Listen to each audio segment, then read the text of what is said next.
The Blue Castle. Chapter 12.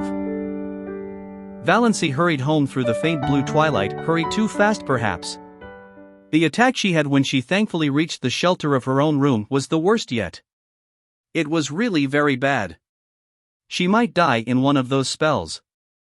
It would be dreadful to die in such pain. Perhaps this was death. Valancy felt pitifully alone.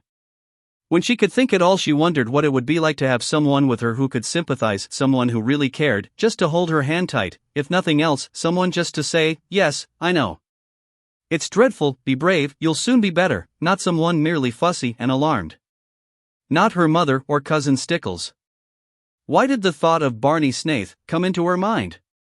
Why did she suddenly feel, in the midst of this hideous loneliness of pain, that he would be sympathetic, sorry for anyone that was suffering? Why did he seem to her like an old, well-known friend? Was it because she had been defending him, standing up to her family for him?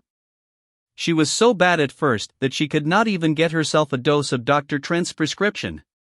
But eventually she managed it, and soon after relief came.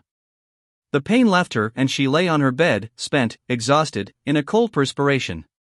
Oh, that had been horrible. She could not endure many more attacks like that. One didn't mind dying if death could be instant and painless. But to be hurt so in dying. Suddenly she found herself laughing. That dinner had been fun. And it had all been so simple. She had merely said the things she had always thought. Their faces, oh, their faces. Uncle Benjamin, poor, flabbergasted Uncle Benjamin. Valancy felt quite sure he would make a new will that very night. Olive would get Valancy's share of his fat hoard. Olive had always got Valancy's share of everything. Remember the dust pile.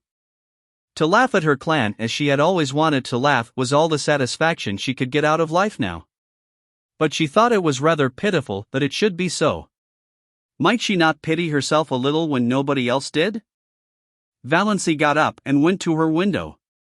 The moist, beautiful wind blowing across groves of young-leafed wild trees touched her face with the caress of a wise, tender, old friend. The Lombardis in Mrs. Treadgold's lawn, off to the left, Valancy could just see them between the stable and the old carriage shop, were in dark purple silhouette against a clear sky, and there was a milk-white, pulsating star just over one of them, like a living pearl on a silver-green lake. Far beyond the station were the shadowy, purple-hooded woods around Lake Mistawis. A white, filmy mist hung over them, and just above it was a faint, young crescent. Valancy looked at it over her thin left shoulder. "I wish," she said whimsically, "that I may have one little dust pile before I die."